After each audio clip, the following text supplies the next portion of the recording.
सहनावतु सहनौ भुनक्तु सह वीर्यं करवावहै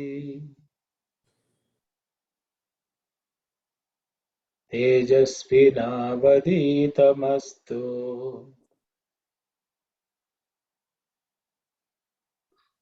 मा विद्विषावहै।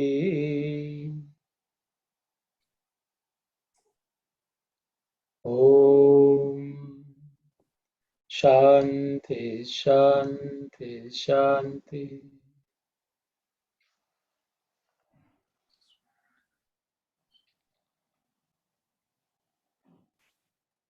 Sairam everyone. Happy New Year to everyone. I was wondering whether everyone would be coming or not, but because I had not mentioned whether we will have it or not. It's always nice to have. It's an opportunity to think of Swami because we are doing Ashtotram anyway. So I thought let's do it. So what we will do is we will go over the.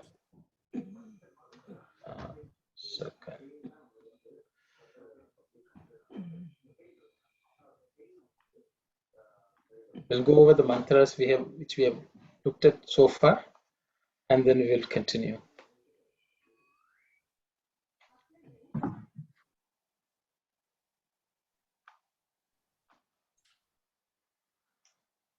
Om Bhagavan Shri Sathya Sai Babaya Namaha.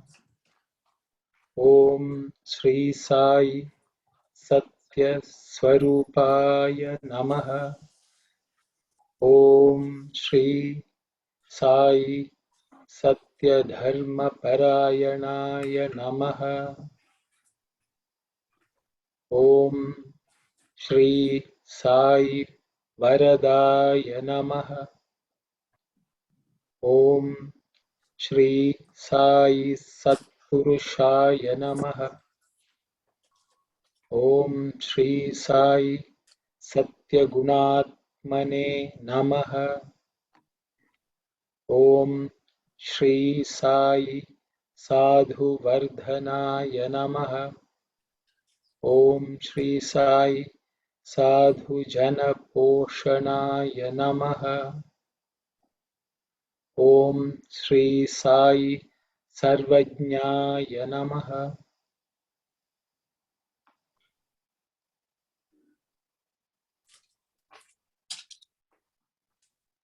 Om Shri Sai Sarvajana Priyaya Namaha. Om Shri Sai Sarva Shakti Murtaye Namaha. Om Shri Sai Sarveshaya Namaha. Om Shri Sai Sarva Sangha Parityagine Namaha. Om Shri Sai Sarvantaryamine Namaha.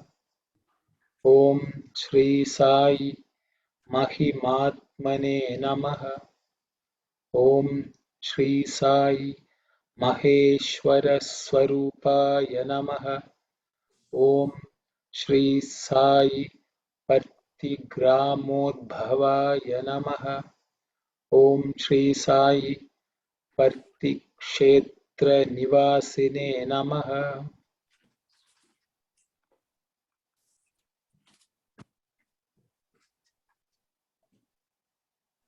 Om Shri Sai Yashah Kaya Shirdivasine Namaha. Om Shri Sai Jodi Adipalli Somappaya Namaha. Om Shri Sai Bharadvaja Rishi Gotraya Namaha. Om Shri Sai Bhaktavatsalaya Namaha. Om Shri Sai Apantaratmane Namaha. Om Shri Sai Avataramurtaye Namaha. Om Shri Sai Sarvabhaya Nivarine Namaha. Om Shri Sai Apastamba Sutraya Namaha. Om Shri Sai Abhayapradaya Namaha.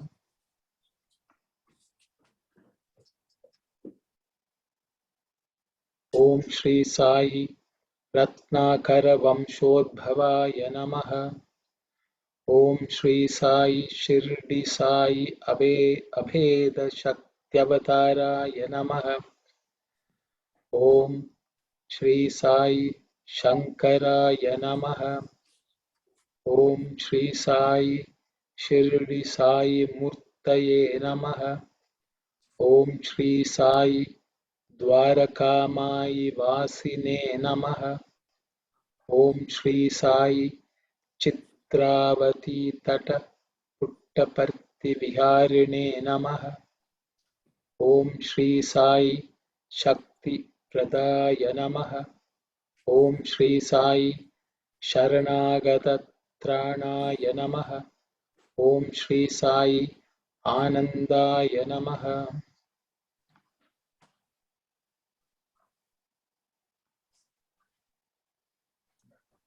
Om Shri Sai Anandadaya Namaha.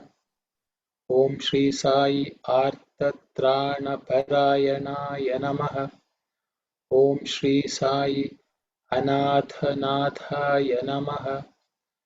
Om Shri Sai Asahaya Sahayaya Namaha.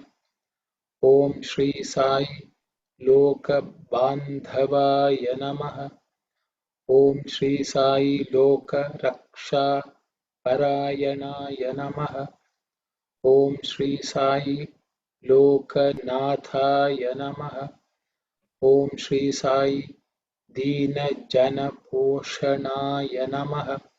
Om Shri Sai Murtitraya Swarupaya Namaha.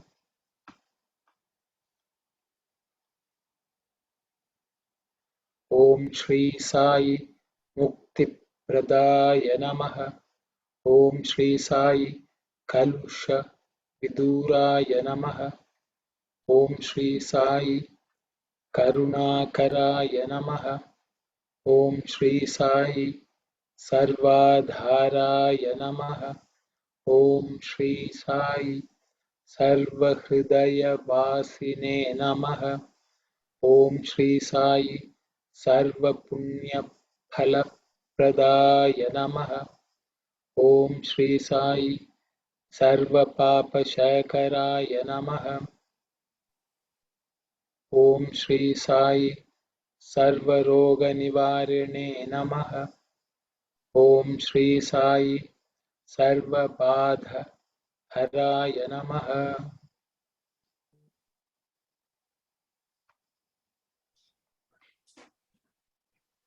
Om Shri Sai Anantanuta Kartrine Namaha.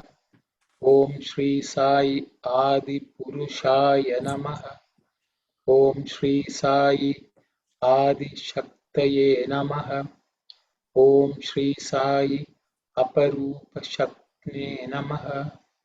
Om Shri Sai Avyaktarupine Namaha. Om Shri Sai Kama Krodha Dvamsine Namaha. Om Shri Sai Kanakambaradharine Namaha. Om Shri Sai Adbhutacharyaya Namaha.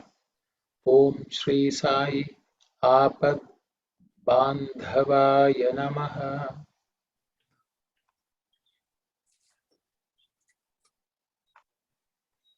Om Shri Sai Prematmane Namaha. Om Shri Sai Premamurtaye Namaha. Om Shri Sai Premapradaya Namaha. Om Shri Sai Priyaya Namaha. Om Shri Sai Bhaktapriyaya Namaha. Om Shri Sai Bhaktamandaraaya Namaha. Om Shri Sai Bhaktajanahridaya Viharaya Namaha. Om Shri Sai Bhaktajanahridayalaya Namaha. Om Shri Sai Bhaktaparadhinaya Namaha.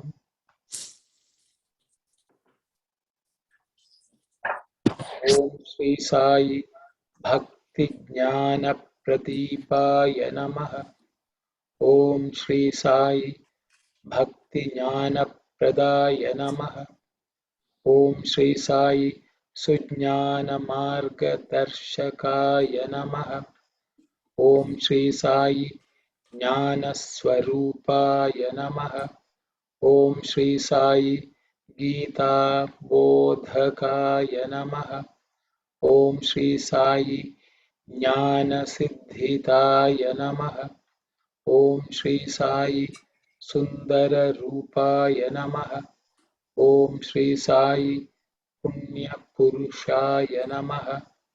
Om Shri Sai Phalapradaya Namaha. These are all the names which we have covered so far. So we will continue from where we left off.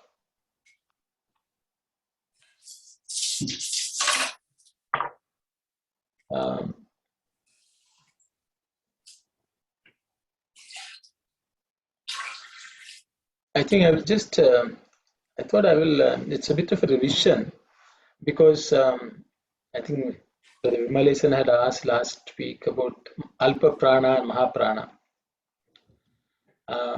Because when I have been trying to read, I have been stressing on the Mahapranas a little more. So I think he was telling that, sometimes it is indistinguishable, or it sounds the same, or there's no differentiation. So I thought I will just demonstrate Alpa Prana and Mahaprana a little bit, and then we will continue. So I've just given about 4 words here. And the first word is Alpa Prana, both the letters. And the second word has a Mahaprana letter. Third is Alpa Prana again. Fourth is it's a Mahaprana. I just wanted to distinguish because, for example, if we take the first word, it's Vada. Vada. The second one is Vadha. Okay, so that's, I will just pronounce them as Vada and Vadha. The in the first one is Alpa Prana. The in the second one is Mahaprana. Usually what I have been doing is Vada, Vadha. I have stressed on the a little extra. But the reality is Alpa Prana and Mahaprana is the amount of air which we send out. So in the Mahaprana, there is no, we are not controlling any amount of air. All the air which comes from our lungs goes out. Okay. So in this case, Vada, we have actually reduced the amount of air which we release. In the case of Vadha, we are not controlling anything. The air just flows out. Okay. But I have sometimes given an extra stress. That is Balam. Like I have given Vadha. Just to highlight so that many people and may not be aware of it. So because especially in Tamil speaking people will not be aware of it. But if you talk to a North Indian, their ears are tuned to see the Alpa Prana and Mahaprana, even though there's no stress. Vada, Vadha. Vada, Vadha. So in this case, Gana, Ga is Alpa Prana, Gha is Mahaprana. Gana and Ghana. Gana and Ghana. So, but I have just to stress, sometimes I would say Ghana. Because we are not used to it, sometimes it is good to start with some extra stress so that we identify the sounds. But as time passes on, we should be able to train our ear and listen to people from the north, I would say, or even Telugu, Kannada people, especially anyone about Tamil Nadu. Kerala and Malayalam individuals and Tamil people have some challenges in Alpa Prana and Mahaprana is my experience. So that is the reason I have stressed. But I think we have to train our ear to see whether people are increasing the amount of air or decreasing, not the stress. So I thought I will just highlight, but we can discuss it later. If yes, Brother Vimalesan, please. I think Sorry, no, I would like to ask a few things, but I can ask later. No, you can ask now when we so that when we are okay. No, I understand what you mean, but as you said, our ears has to be tuned, but for us, as you said, for Tamils, or at least for me, I noticed even those who I have listened to those who are really, well versed in Sanskrit and chanting and all that. So that when they chant, that labial, I could to distinguish, I could say the labial Mahaprana is easily distinguishable, audible to us, but dental or palatal Mahaprana and is difficult to distinguish with Mahaprana and Alpa, but labial is pretty easy. obvious. Yes. Yeah. So, but as you said, maybe, but that point you said, because of the thing, I thought it's not the stress, as you said, the amount of air that it's not easy for us to it takes effort. It takes a bit of effort. I'm not saying that I'm pronouncing everything right, because me being Tamil, my pronunciation is not, I wouldn't say very pure. There's one discourse in which Swami himself says Tamilians have a problem pronouncing. Yeah, but again, I would like to ask that too, since you mentioned that, I thought of it. No, Hindi-speaking people, I understand it. It's or at least Hindi-based North Indians, I can understand. But Sanskrit and Kannada, I don't know. There are more Sanskrit words in those languages than Tamil, but they are also not, this concept of Mahaprana, Alpa Prana is not in their language too, right? In Kannada and Telugu it is there. Oh, the Mahaprana, Alpa Prana. Oh, yes. So they have all the Sanskrit alphabets in their language. Oh, really? Oh, yes, okay. Yes. So Kannada and Telugu have that distinction. Okay. So that is why their pronunciation is pretty good. Oh, and they can easily make out. There is one discourse, I think during the Atirudra Mahayajna, I think it was one of the Paduka Puja times, Swami is commenting on the good pronunciation of a Tamil Brahmin from Salem. He says he is chanting better than the Telugu people, which is very uncommon. That's what Swami says in the discourse. Oh, okay.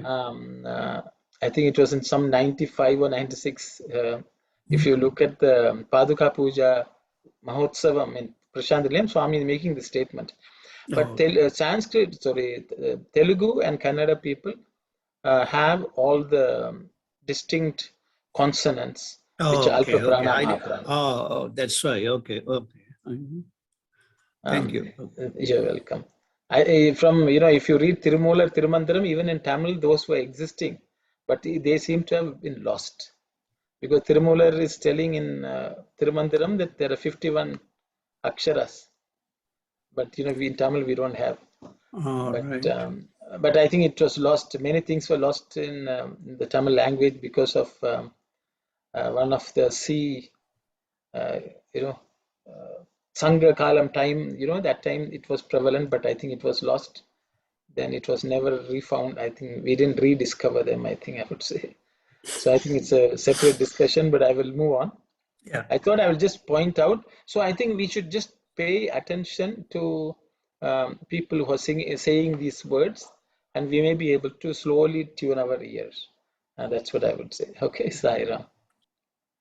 So we will go to the next one, which is the 82nd name, the Ashtotram. Om Shri Sai Purushottamaya Namaha. Purushottamaya. This sh, as we all know, it's a cerebral sh, so the tongue should be pointing up towards the roof of the mouth when we say it, Purushottamaya. The simple name or the noun is Purushottamaha. Purushottamaha. So the Purushottama has two words, Purusha and Uttama. The Sha and U together, because of Sandhi, it becomes Sho. That is A and U becomes O. So this Purusha, it ends in A, and Uttama start with U. A, U join together make O vowel. Okay, so Purushottamaha. Purusha means I put the word persona. Swami says, it cannot be translated because in English, because it is much more than a person. That's why I use the word persona. Because in one discourse, Swami says in the original Latin word, persona is what the real Purusha is pronounced as, but that has now become common language, person. So we think it's an individual is Purusha. But Swami says the Purusha Tattva is that divinity which is inherent in everyone, whether men and women both have Purusha. That divinity is the Purusha Tattva. Uttamaha is the highest, most exalted. Krishna is called Purushottamaha. They always say Krishna is Purushottamaha and Arjuna is Uttama Purusha. Uttama Purusha means among human beings he was the best. But Krishna is among Purushas is Uttama. So a human being who shows divinity becomes Uttama Purusha. But God is among all these Uttama Purusha, he is Uttama. Okay, so among all these are Purushas, real Purushas, and among them he is the best. So the most supreme being in this world is Purusha Uttama. No, you want to show for 23.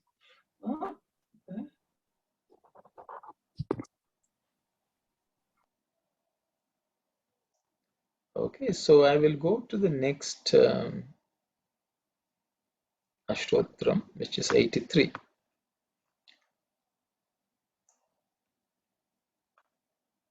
Om Shri Sai Purana Purushaya Namaha.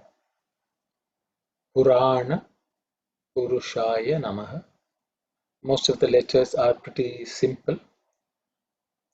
The Sha is the only one which you have to pay attention to because it's a cerebral Sha, Purusha. The simple name is Purana Purushaha. Purana Purushaha. So Purana, usually we will think is ancient. But there is a meaning given. Swami also has repeated this in his discourses. So what, according to Nirukta, I have used the word Nirukta. If I may have mentioned it in one of my earliest or the first few talks. In the Vedangas, there is a subject called Nirukta. There are 6 Vedangas. Of them, one is Nirukta. Kalpa, Vyakarana, all of them are there. Nirukta deals with the meaning of the words. Meaning of the words is studied under the subject called Nirukta. So that there was a great rishi, I would say, Yaska, who has whose work is considered the authentic one of Nirukta. So he defines Purana as Pura Navam Bhavati iti Puranam. Puranavam Bhavati iti Puranam. So Pura means old. Navam means new. Bhavati means it exists as new. Iti, this is Puran. So that's the definition. In Sanskrit, always something, iti, and then the word is given. That's the way the meaning is explained. Okay, so it's a definition of Purana. Pura Navam Bhavati iti Puranam. The old has become new because the God is the oldest. So when you say Swami, if you say divinity is the oldest, Swami is avataram itself is the new one. It's a new phenomenon. This form itself never existed as it's. So that's why he's called Purana Purusha. Means even though he's ancient, he has taken a new form. So Pura Navam Bhavati iti Purana. So it Purana means both. I don't know, in this context, maybe it's slight digression. Swami says man is called Ma Nava. Ma Nava. Nava means new. Ma means no. So the thing Manava means even though we are called man or human beings, Swami said we are not new. We have existed before also. So Manava is also same. Similar meaning. So Swami mentions about the word Nava. So Purana. There grammatically, this Puranavam, then you can say this is Na. How come it is Na? The Na actually becomes Na in certain cases. There are some rules for that in Sanskrit. It's called Natva. So it becomes Na. Usually when it follows any cerebral sound, for simple, it's a simple rule I will give. Any cerebral sound, when the nerve follows that, it becomes Na. Okay, Purana, like Krishna, because R and Ush both are cerebral consonants. Because of that, it becomes Na. So there are some rules in Sanskrit, because you can see the tongue, once it raises up, the Na also is pronounced the same way. So it's Na. So the Na is also cerebral Na. Okay, so that's some grammatical, some rules as to how that Na changes to Na. So I thought I will just mention it. So Purana Purushaha. So he's the ancient one who has become new. That Purusha, to that Purusha, we are bowing down. Okay. I've just given a simple meaning here. Prostration to the ancient Purusha means he was the original one. He precedes everyone else. That divinity, that Purusha is the same, just incarnated in front of us as Swami. So that's the meaning of that name. We'll go to the next one. Om Shri Sai Atitaya Namaha. Atitaya Namaha. Atitaya is the fourth vibhakti or fourth case suffix change, which means to Atitaha. So the simple name is Atitaha. Okay, Atitaha. Atitaha means a person who surpasses, who is beyond, it transcends anything and everything. Okay, it's Atitaha. It's in Purusha Suktam. It says if the world is something, he is 10 inches above that. It's always above what we can perceive. He will always be beyond that. So there's nothing which surpasses him. So, but he surpasses in terms of everything, physically, time, space, all of it surpassed by that Lord whom we cannot, that because of that we cannot perceive him in completeness. So that's what this name means, prostration to the one who surpasses. That's all I have said, surpasses everything in this world. So Om Shri Sai Atitaya Namaha.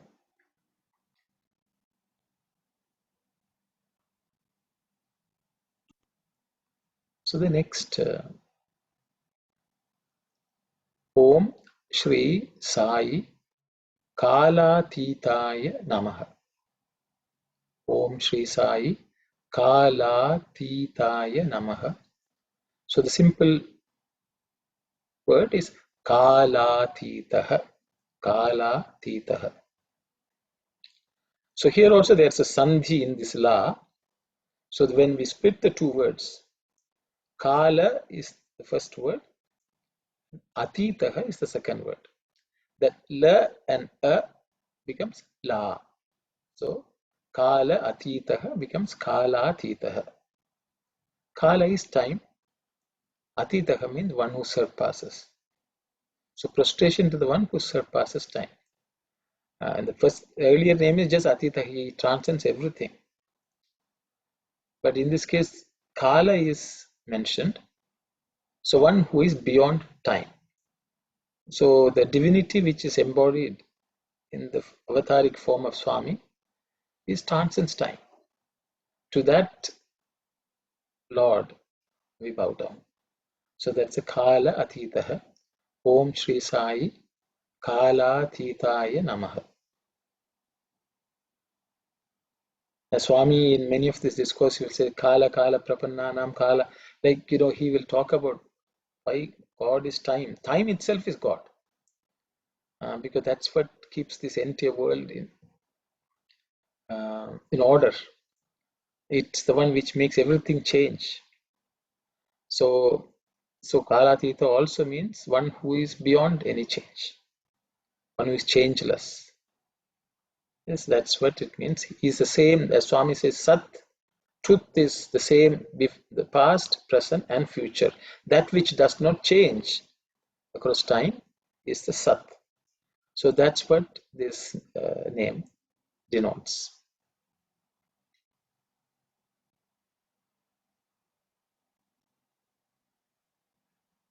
We'll go to the next name. Om Shri Sai Siddhi Rupaya Namaha. Siddhi. So this is a compound consonant. Id and id. Id and id. So there's a third letter in the Thavarga, id, followed by the fourth letter in the Thavarga, dha. Okay. So Siddhi. So DH. Siddhi Rupaya Namaha. Just note that Ru, the extra aperture which comes to show that it's U, comes in the middle, unlike other consonants where it's at the bottom. Okay. Siddhi Rupaya Namaha. Siddhi Rupaha is the simple noun. Siddhi means accomplishment, anything which we succeed in, accomplishment. Siddhis are also considered certain extra powers. Ashta Siddhi, Ashtama Siddhi, Ashtamaha Siddhi means, Varima, Mahima, Laguma, like that, God has certain Siddhis, so powers, which 8 Siddhis, that's also another meaning. Rupaha means one who is embodied, one whose form itself is Siddhi. Okay. Prostration to the one who is the form of accomplishment. That's the meaning I will put here. Basically, he encompasses all powers. That also you can say. Because he has demonstrated certain miraculous events where Swami has shown that he was able to naturally demonstrate certain siddhis. So his form itself is full of powers. But accomplishment, anything which we succeed in, he is that. if we have done something well, that is only because he is that success itself. So Siddhi is also success.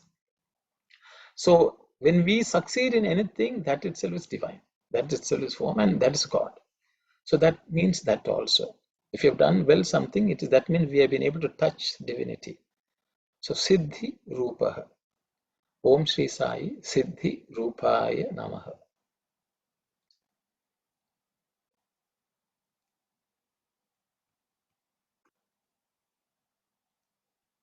We'll go to the next name. Om is missing. How come? Sorry.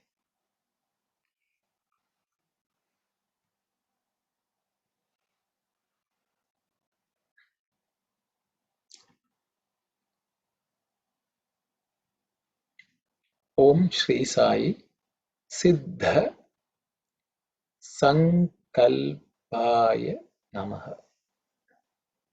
See, Siddha Sanka. So there are an Ilpa. So there are three compound consonants in this name. Siddha, Inka, and Ilpa. Okay. Siddha Sankalpaya Namaha. So the plain noun is Siddha Sankalpaha.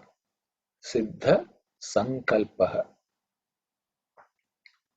Siddha means, okay, it's very accomplished. I've just put the word accomplished anyway. We'll discuss. Siddha means accomplished, who is successful in anything. Sankalpa means one who wills in this case. But the visarga, sankalpam means thought, one who wills something. Okay. Kalpa is also thought. Sankalpa means that which is divine, you can also say. Sankalpa. Sankalpa. Sankalpam means thought. Sankalpaha means one who thinks. Okay.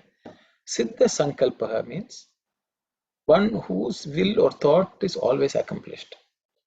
Okay, there's an aside, I would say, Siddha Sankalpaha means one who thinks that which can be successful. Then when one place Swami said, it's not that, I am Sankalpa Siddha. That means, as I think, it will be accomplished.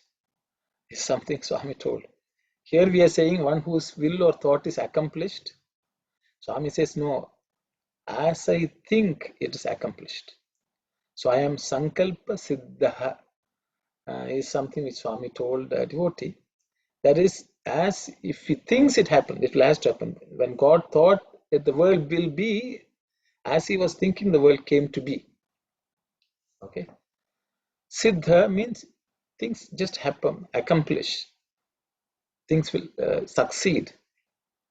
Okay. Sankalpa means is every thought will come to be, will reach its fruition. Swami always used the word, my Sankalpa is Vajra Sankalpa. Once a thought comes, it does not change. So that's called Vajra, means diamond, which is so strong that nothing can shake. Vajra Sankalpa. In Sanskrit, we have this Sankalpa Vikalpa. Sankalpa Vikalpa. Usually our thoughts, we get one good thought, then other thoughts just follow. It's an echo of the first thought, and sometimes it can be muddled. So that is called Vikalpa.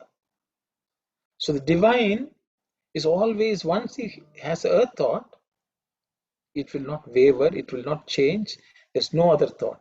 So there's only one thought. So that also this means, this many of these Ashtottram actually for us to understand how we should improve ourselves. So Sankalpa means once a thought comes, we should not second guess. In English we say second guess. That means you have doubt, you're worried. All these things give out thoughts which are called Vikalpa. So that is why God is called Nirvikalpa, means he does not have Vikalpa. His thoughts are Sankalpa. He just wills and wills and wills, and that itself can give power. Swami says we should cultivate that. So you can say, I think in English, this positive thinking, power of positive thinking is I think many of new age gurus are there who talk about positive thinking. Sankalpa is a positive thinker. Sang means positive. Kalpa means thinking. So Siddha Sankalpaha. So that is what is the Lord. So I thought we'll just share some thoughts. We'll go to the next. Just to so in this Nirvikalpa Samadhi. I don't know whether I think many of you have heard. That means Nirvikalpa. Vikalpa means nothing will change. Samadhi, once it reaches, it cannot be changed. So that's called Nirvikalpa Samadhi. Samadhi which will not undergo any change. So Nirvikalpa. So that means a person who does not have thoughts like that has reached a state of Samadhi. He thinks, oh, and that's it. He doesn't think beyond that. So that is Nirvikalpa Samadhi, which is all the jnanis are supposed to have.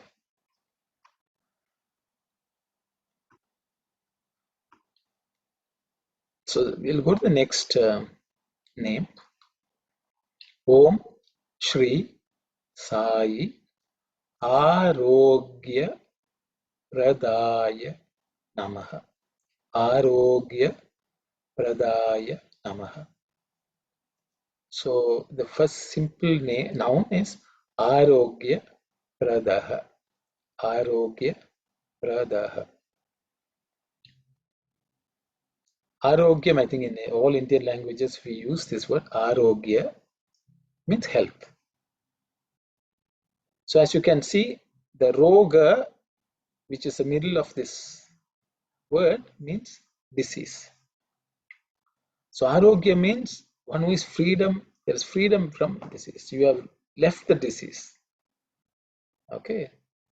So the disease will not even reach you. That also you can see. Okay. So freedom from disease is the state of arogya. We already looked at Sarva Roga Nivarine, if you all remember. Sarva Roga, all diseases, Nivarine, one who removes or who prevents. I think we discussed that Nivarana a bit. So Arogya means freedom from disease. That is real health. Pradaha means, as we have seen quite a few times, one who grants, who gives at all times in all situations. So Arogya Pradaha. So the Lord is the one who can really give us health. The doctors treat, but God will cure, as it's said. So God is the one who any health, even our ability, even the little bit of health we have is given by the Lord as prasadam. So to that Lord we bow down. So prostration to the giver of health, prostration to the giver of freedom from disease. Both would mean the same. So that is because it's a new year, we wish everyone, let you be healthy. So it's good to pray to the Lord because He is ultimately the one who gives us health. Om Shri Sai Arogya Pradaya Namaha. We'll go to the next name. Om Shri Sai Anna Vastra Daya Namaha. Anna Vastra Daya Namaha. Simple name is Anna Vastra Daha. Anna Vastra Daha. There are Inna this is a compound consonant, Inna. Here there are three consonants, Is, It, and Ra. Stra. Okay, Vastra Daya Namaha. Anna Vastra Daya Namaha. It's okay. It's okay. So we look at the meaning. Anna means food. Annam, in Tamil, we'll say rice is food. Anna means food. It comes from the root word atna, but we'll not go into too much detail. Anna means food. Vastra means clothes. Anna, food. Vastra is clothes. Daha, giver. He is the one who gives us food and clothing. Frustration to the giver of food and clothes. So as you can see, the basic necessities are given by the Lord.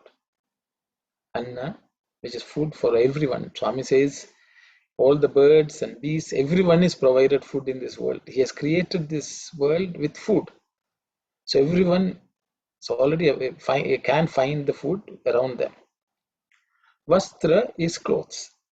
Anything which cover ourselves and protect us from the elements, from the weather. That is clothing. That is also provided by the Lord. So he is the one who gives us the basic necessities of life. Om Shri Sai Anna Vastradaya Namaha. So we are reminding ourselves the food and shelter and clothing which we have, the basic necessities which we have been lucky to have gotten in this life. It's all because of the Lord and His grace. So to that Lord we bow down. Om Shri Sai Anna Vastradaya Namaha. It also means Namaha, as you all know, it's not mine. It's not because of me. So whatever we have is not because of me, it's because of you. You know, that's a reminder. Because sometimes we think we have earned it, it's ours, but the Lord is the one who real giver. So it's a reminder to ourselves that whatever we have in this world is because of divine grace.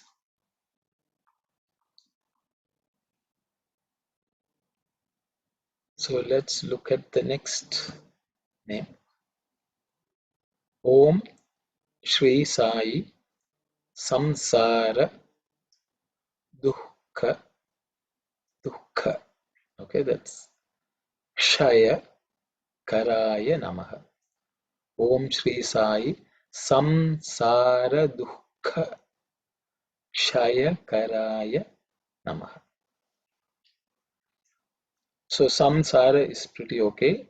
This is dukkha. This kha is the second one. Kha. Okay, a little bit of extra here. Sukha, dukkha. Okay. Dukkha.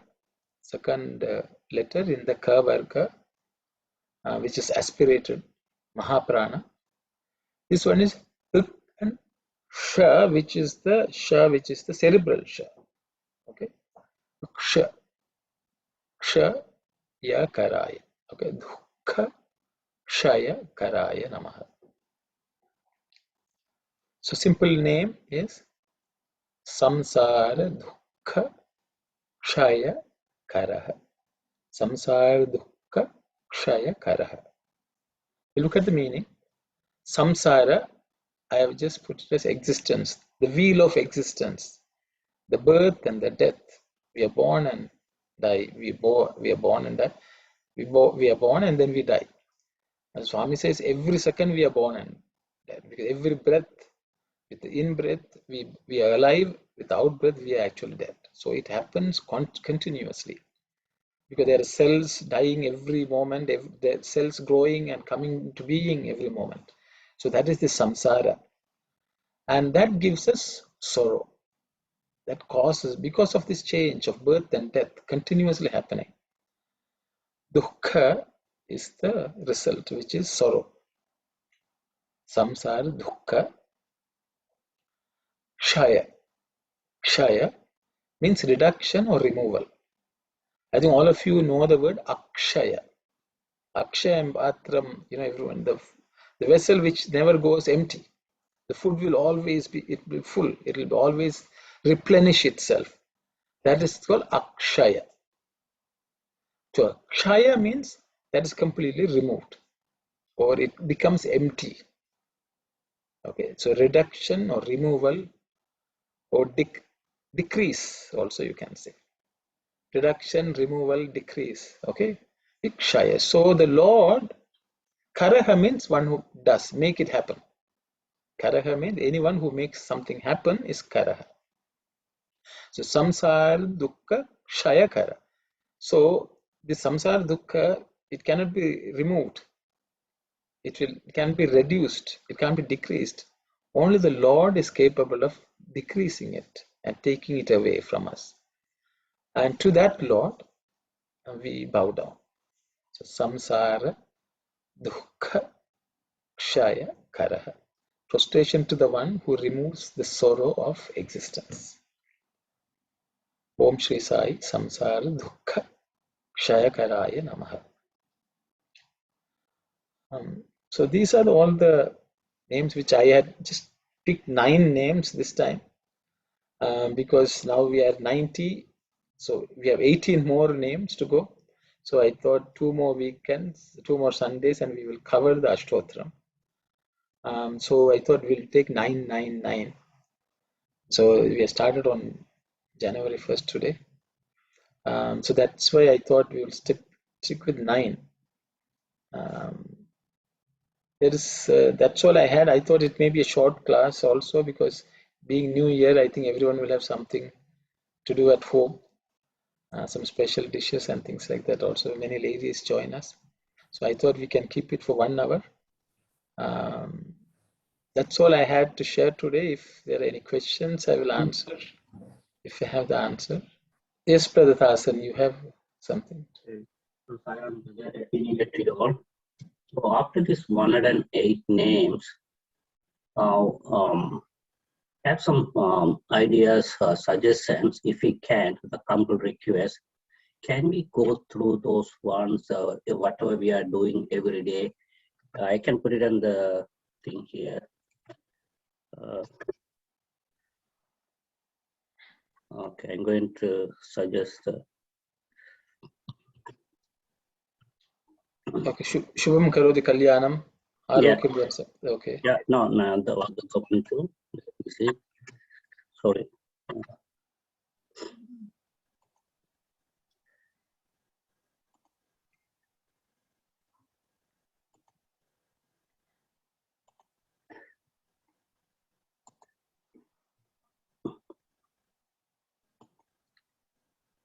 Yeah, I can put it back again later. Maybe. Okay, no problem. Otherwise, you can send it to me, brother. You send it to me. Yeah. Okay. Send Then, it to thank me. you. I will take a look at it.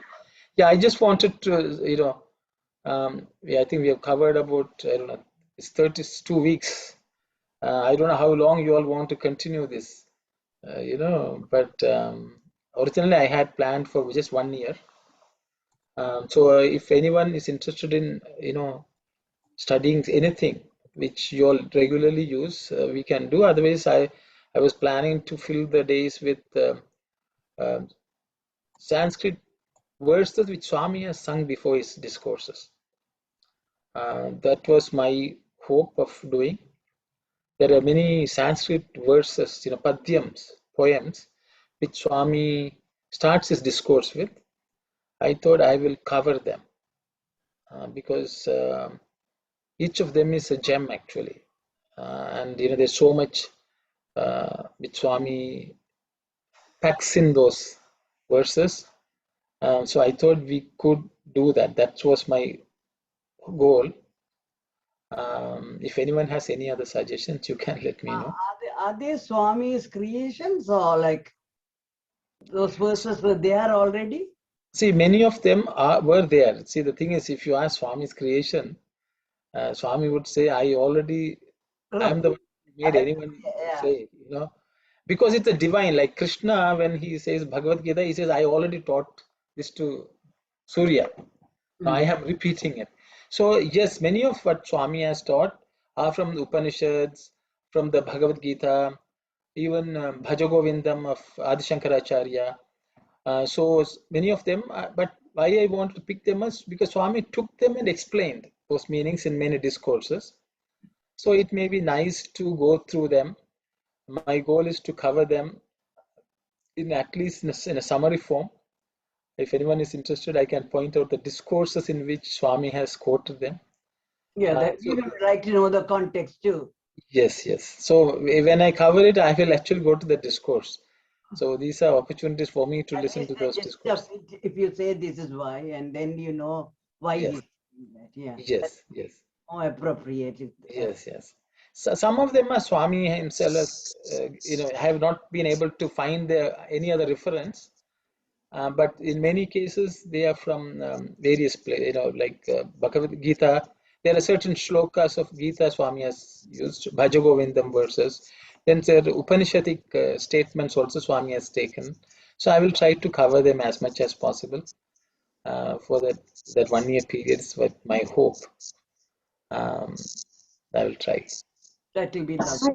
I don't know, and to everybody, happy New Year, and thank you for getting this idea into you, because this is what we wanted, and some Yes. other Baba has given us. Thanks. No. Sairam, Sairam. Somebody has asked me about Gita shlokas. Gita shlokas, I will pick a few and which Swami has quoted often. But I thought I will also cover chapter 12 of Bhagavad Gita, which is Bhakti Yoga. Swami has laid a great lot of stress on that. So that is a smaller chapter also. If you all are interested, I will cover the Bhakti Yoga from the Bhagavad Gita, which is the 12th chapter, Dwadasha Adhyaya. So I wouldn't mind doing that if there's interest, then I will do that. Brother Kumar, you have a question, brother? Yes, Happy New Year and Puthandu Valthakal to everyone who is in Tamil. But just want to ask you if there is a time, if time permits, would you be able to do the Gana, Gananatva, Ganabadiham, Havamahim, Ganabadi mantras or Gajananam, Puda Ganadisevitam, or Sarva Mangala Mangalya, if time permits, I know that's a lot, but if you can, I'm just asking if there is a possibility. Yeah, I mean, it's anything is possible. Whatever anyone finds useful, I don't have a problem spending time. So if you all have interest, just send it to me or post it in the group. I will in the to the Google Classroom also you can post. I will try to cover them because the whole idea is it should be practically useful. It's not about what I think is interesting. If whatever anyone is interested in their own sadhana, if they want to understand, I will join that process and I will prepare and come. It's an opportunity for me also so I want it to be as practical as possible rather than just because we recite the mantra to Ganesh, right? Gajananam, Buddha. So I thought sometimes we recite, but it's in the temple. Sure. Just thought about it. Yes, so yes, I will the Ganapati Prarthana, which you said Gananam, which every Vedic chanting starts with, I will cover that, and also some of the shlokas. Yes, almost sure. Yes, Kalyani, please go ahead. Sorry, Ramanka, I just have a few questions. I don't know if, because I know you wanted to end at 1 hour. No, it's okay. I kept it short so that it doesn't go too long. But I am fine. If you all anyone is willing to. Okay, I just one quick question about the dukkha. Is it common to have the visarga like in the middle of a word? There are very few exceptions. It's very uncommon. I think you would say dukkha is one of the main ones. You will not come across that often. Okay. There are a couple of if you read Rudram, there are places it comes, but dukkha it's a classic one. It's a very good that you asked. See, I will just spend a little bit on dukkha. Kha actually means space.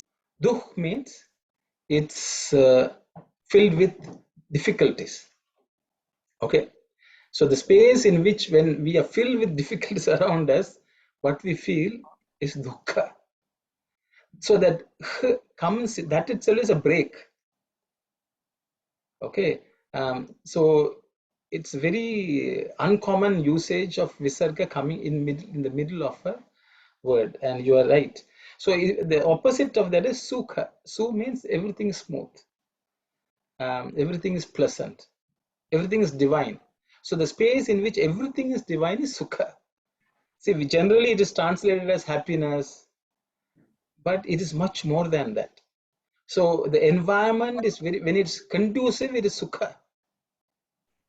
When the environment is not conducive, it is dukkha. So that is a very uncommon one, but this is I would say you will not come across very this is very rare. Dukkha is, I myself have not come across, I would say. Yeah, it's a good question, but it can come, and this is the way it comes. Sorry, it was a long-winded answer. No, thank you. That's so interesting. So, why is this? Like, so why don't we just say dukh, like for when we refer to sorrow? Like, why is that space part there? Space, you mean, or the space above the visarga, you mean? No. I mean, when you say, if you want to say something is sorrowful, can't you just say then the dukh part? Why is it dukkha? Like, it's the space. So I see, dhu is anything which breaks, anything which creates problem is dhu. Durguna, durguna also same thing with duh plus guna is become that visarga becomes ir. That's a durguna, suguna. So many Sanskrit words, the opposite of su is actually duhu. So the visarga changes, but only in this case, it does not change into any other sound. So it is not, the visarga in many places actually changes to ir. Or if you take dushasana, that visarga has become ish. So the visarga always has been there, but how that sandhi, even within a word, there is sandhi. So the visarga, when two words come together, when they're the visarga, sometimes it changes to something, sometimes it remains as is. So this is a place where it remains as is. And so were you talking about like Dushasana, like the name of Yes, Duryodhana? Dushasana, yes. Durguna means ir. Like Duryodhana is also same. The story goes, see, no one will name their child as a bad person, okay? Yes. So the original name of Duryodhana was Suyodhana. Oh, okay. But because they were bad, Vyasa called all of them Duryodhana, Dushasana, like that. Because the bad in them was much more. They didn't live up to their name, up to the name they were given. So Dushasana, Duryodhana, like that. Or Durguna. Satsangam, Dushsangam, so when the Sangam is Dussanga means, again Duhu plus Sangha become Dussanga. So Sandhi, so Visarga changes to something or not. In this case, it does not change. Thank you. And you know the Arogya Pradaya and Sarvaroga Nivarini, do they both kind of mean the same thing? Yes, it means the same thing. You can say, see, Roga Nivarana means the disease comes and then it's about to come. In this case, it cannot even come. It's a place of complete health. Okay. So, but the word, we can go into Rogya, it's not Roga, it's not Aroga Pradaya. Arogya is also state. It's, I'm getting too technical here. Rogya means that which is without disease.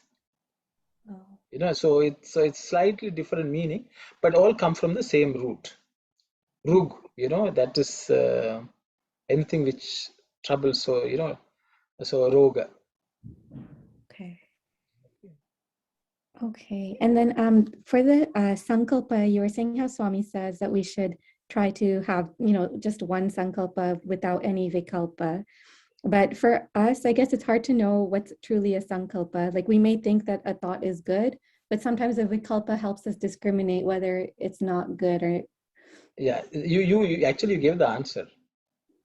So the real good thought will be tested on buddhi, and then only it will come out.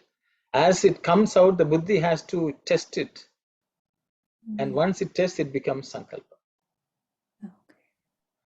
So the thing is, usually Vikalpa comes when your Chittam is muddied. There is different mala or impurities in the Chittam. That only can make the Sankalpa Vikalpa. So that's why yoga is supposed to be where you get rid of all thoughts. All the Chitta is completely cleaned, is empty. Then every thought which comes will be taintless and it will be only on the touchstone of Buddhi. It will be touched and then it will released.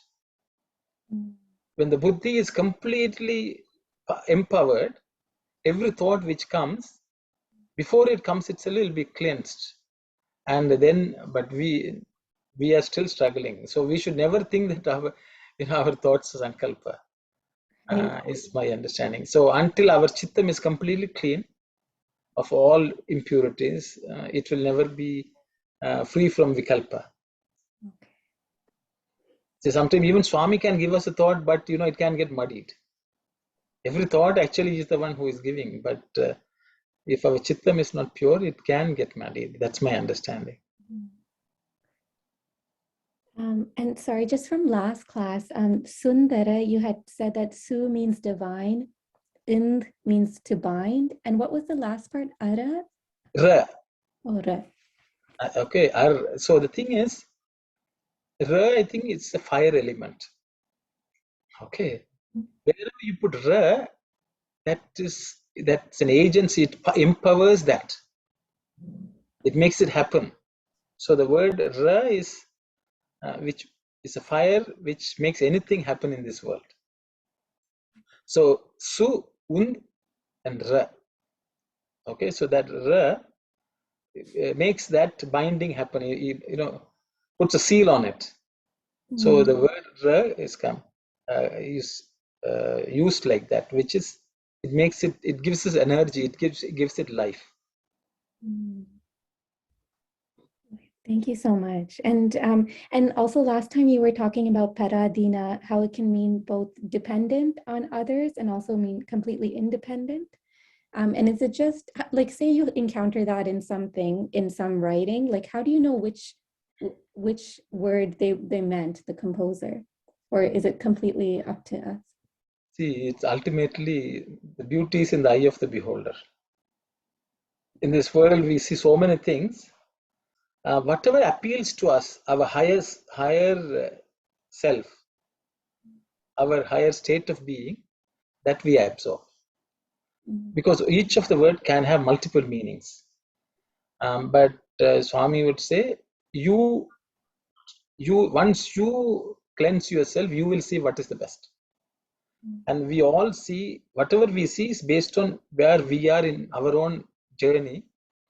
And the higher we go, the higher the truth we will perceive.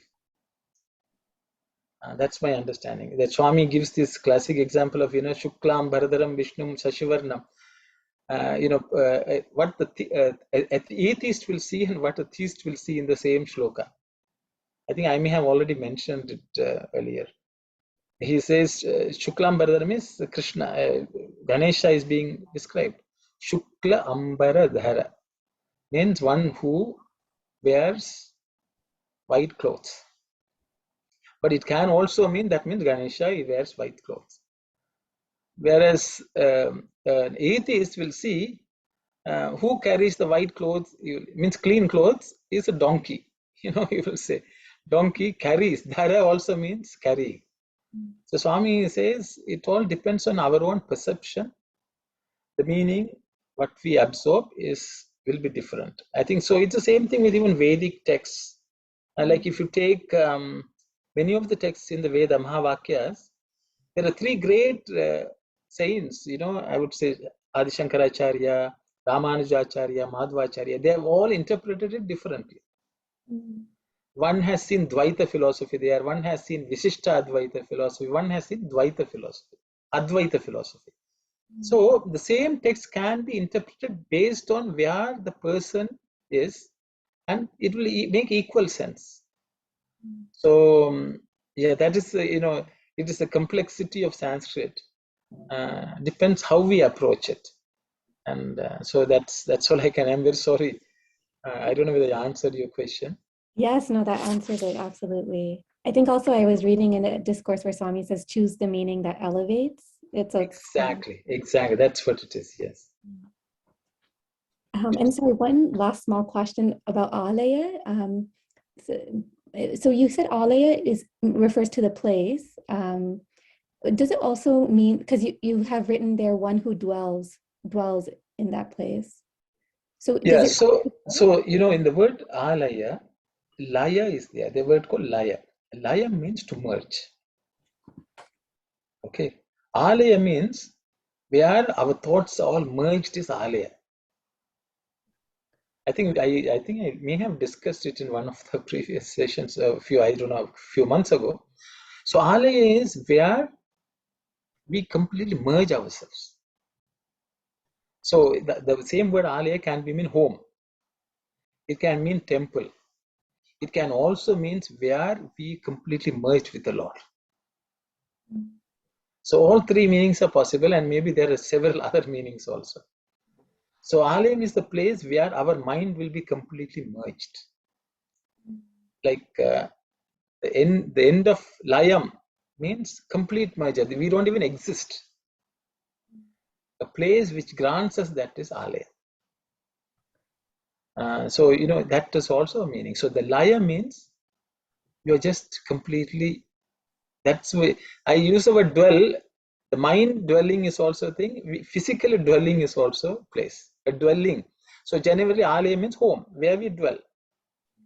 But the mind dwells somewhere else, and the mind merges somewhere else. So the alaya has everything encompassing, depending on what we want to take from there. So in that verse, Bhakta Jana Hridayalayaya Namaha, so it means. So Bhakta Jana Hridayalaya means in our heart, the Lord will completely merge in our own heart. The Lord who merges. See, only in Hridaya, when it's full of compassion, the Lord and the devotee are one. Because if we identify with that Hridaya where it's total compassion, it is no different than the Lord. Because then we realize that we are also divine. So there's no difference. There Swami will say, I am you, or you are I. So that's the ultimate. Bhakta Jana Hridayalayaya Nama means in their heart the Lord is merged. So their heart itself is divine.